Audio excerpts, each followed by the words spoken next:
Dog, I'm telling you, it was a clown in a cornfield. A new 2025 movie release, and this shit was a little bit corny, no pun intended. That's right, today we're talking about the new slasher film based off that novel, Clown in a Cornfield. I just went in for a good time and a vibe. How did I feel about it? Let's talk about it. What up, y'all? Welcome back to Phantom of the Indie Review. I am your host, Corn Syrup Dill, because I be dripping. We're on the journey of 4,000 subscribers, and we are less than 100 away. So if you want to be a part of this bandwagon, hop on. I won't judge you. I'm the LeBron James of horror movies. I'm the LeBron James of horror reviews. LeBron James. So if you want to hang out with me, you love horror, and all that shit sounds tight, come hang out with me and give me a subby.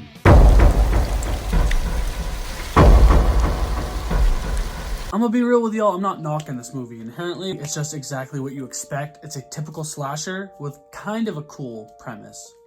But honestly, I saw the plot twist from a mile away. As we know, Clown in a Cornfield is a novel by the man Adam Caesar, and this movie and the book pretty much popped off and it became a new slasher. Is it gonna be a horror icon staple? Is it gonna be something that we're talking about for years? Absolutely not. But it was fun, and it was definitely nostalgic. It was definitely inspired. It was definitely tangled to the 80s slasher vibe, and it was a great homage, but it wasn't, it wasn't very cookie cutter. It was pretty fun. In 1991, in the town of Kettle Springs, Missouri, a group of teenagers party near the old Baypin corn syrup factory. Two teens sneak off into the nearby cornfield and are killed by Baypin's mascot, Friendo. That's right, Baypin is a small little podunk redneck town in the middle of, I guess they said Missouri? And the lore is that a man was world famous for his corn syrup, and it pretty much catapulted Baypin into this huge, industry and making mad money. They had a little cute clown mascot named Friendo. I know a lot of people are terrified by clowns. They feel uncomfortable, betrayed by them. They cry when they see clowns. Clowns never really bothered me, unless we're talking about Pennywise the dancing clown. I danced with him in the club. Yeah, the movie starts out with a scene of two kids getting brutally killed, and then all of a sudden there's a jump seat to present day, where this young girl named Quinn and her father moved to town. They're dealing with a lot of severities. Their mother Quinn's mother previously passed away, and the dad needed a fresh start, so they moved to the small town of Kettle Springs. And she's like, obviously, again, the themes throughout this movie are very cliche.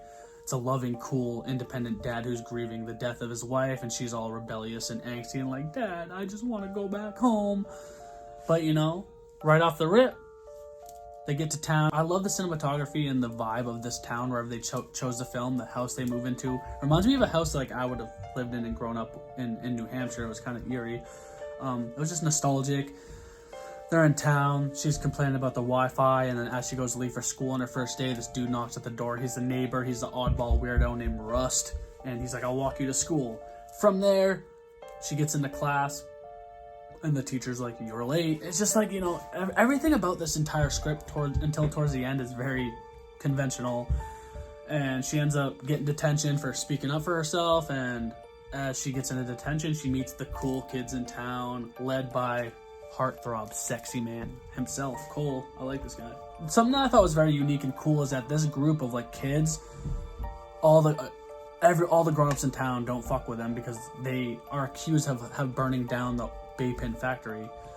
They said it was an electrical fire, but the thing is that these kids all come together and they use Friendo the mascot as a horror icon, as a killer. Like, they make YouTube videos and they're like, all right, we have Friendo who kills us and picks us off one by one, and they prank Quinn pretty good, making a movie one night where one of the dudes is like, I'm gonna go take a leak, as they're chilling in this old abandoned factory area. And he comes back around the corner with his gut spilling out, and as Quinn loses her mind, they start laughing, like, dude, we got you, you're part of one of the movies. So that's really cool. Everyone in the town thinks they're, rebellious. Cole, who's like the main kid of the friend group in Kettle Springs, his dad owns is the heir of Baypin corn syrup, so he's pretty much disowned by his dad in a way. And the sheriff doesn't like Cole. He's like, bro, you're just a bad seed, you're a rotten egg. And this advances the plot more because later down the line, when people do start getting brutally killed, they're to blame because everyone in the town is like, your pranks are just going too far. You guys need to stop making these stupid videos. So every time they go to warn someone like, hey, there's a dude going around killing people, everyone's like, no, it's just a part of your stupid film. And that's like so gut-wrenching because you're like, this time, no, it's the boy who cried wolf. It's the boy who cried clown in the cornfield. But yeah, and the movie kind of builds and slowly develops the characters. Cole and Quinn kind of get a relationship. You learn more about the characters until one night when Quinn gets home from being severely grounded because she keeps breaking her father's heart, she gets sent the video of the movie they made, and she's smiling and watching it, and as she sees the clown come out and scare her in the film, she zooms in and she sees like in the background the face of an actual other clown, and that was actually pretty creepy. And from there the friends start getting picked off one by one until it accumulates into this giant fucking annual barn party. So every year they have like a little festival to celebrate Founders Day of the town. This movie reminded me of Thanksgiving a little bit. Obviously this one might be a little bit more original, but just the vibe and aesthetic. And after a little incident of them going to film they're going to film another fucking prank at Founders Day parade. One of the dudes is on the little one-sicle, the tricycle, the din, din, din, din, din. I'm filming, dude, she's not in here. He's like juggling like these little fucking balls that are on fire too, so that's a red flag. And then the cop chases him down like, stop with your pranks, and then one of the balls gets thrown into the fucking Friendo the clown thing. Friendo the clown float and burns down, and it ruins Founders Day, so they get pulled to jail. And it's like there's a bunch of eerie shots where every time they do something, they mess with something that's Friendo related. It is a creepy, eerie pan-in shot of like the statue they ruined or like the float or whatever, and it's cool. And as they're in jail, this homeless dude is like, you don't fuck with Friendo. And they're right. So they're all in trouble. The town hates them more. Quinn is trying to figure out the dynamic of, keeping her relationship with her dad, but also making these friends because, she's 18, she needs a life. And at this barn party, shit unfolds. Shit unfolds to the point where a girl comes running out of the cornfield and she's killed. And she has an arrow in her back. And it's funny because she falls to the ground and they spring it like, oh, yeah, nice fucking fake arrow. And then a head gets thrown out of the cornfield and they catch it. They're like, oh, look at the prosthetics. And then Quinn's like, she doesn't have a pulse. She's dead. And then the girl looks at her boyfriend's head. She's like, fuck! And then that is where the movie kind of builds up more. As they're at the party, the dad goes looking for Quinn. As he's driving through town, he sees that someone broke into his office because he's the new town doctor. And he goes in and there's just some crazy shit that happens, and I will get to the main spoil plot twist right now, and that it's not just one killer, because they do this fine back and forth that maybe it's Rust, maybe it's Cole. They build up a tension between both of them that it could be either one of them, but let's just say it's neither of them. That's right. And actually a little side piece I really liked is that they actually built a secret relationship between Rust and Cole, that they're actually lovers, and that's why they kind of had beef. And it was actually really beautiful and sweet because you could see how much they cared about each other. But at the end of the day, you want to know who the killer is. You really want to know who the killers are. And I saw it the second a multiple killer came into frame after the first one gets fucking shotgunned by Rust.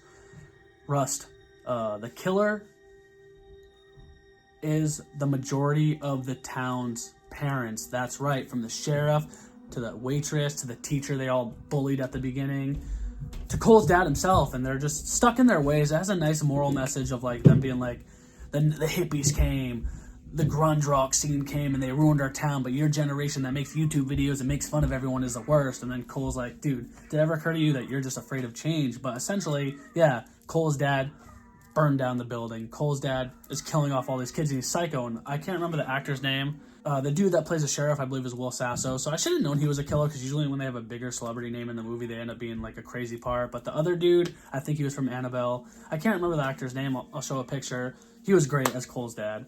And the movie, it was just fun. It was very corny, like I said. It was very cliche and expected. Everything from the plot, you could have wrote that on your own time. Other than the little twist of, the townsfolk being the killer.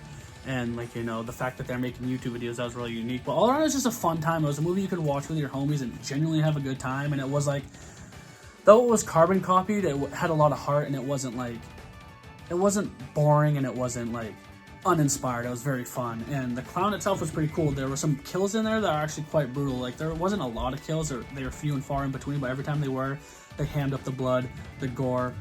And it was just great. There was a lot of corny catchphrases and little things she goes to turn on the car. She's like, if your dad says he's gonna teach you to drive, stick, learn. It's it's not funny, but maybe it's because I'm 31 and maybe I would have laughed a while ago.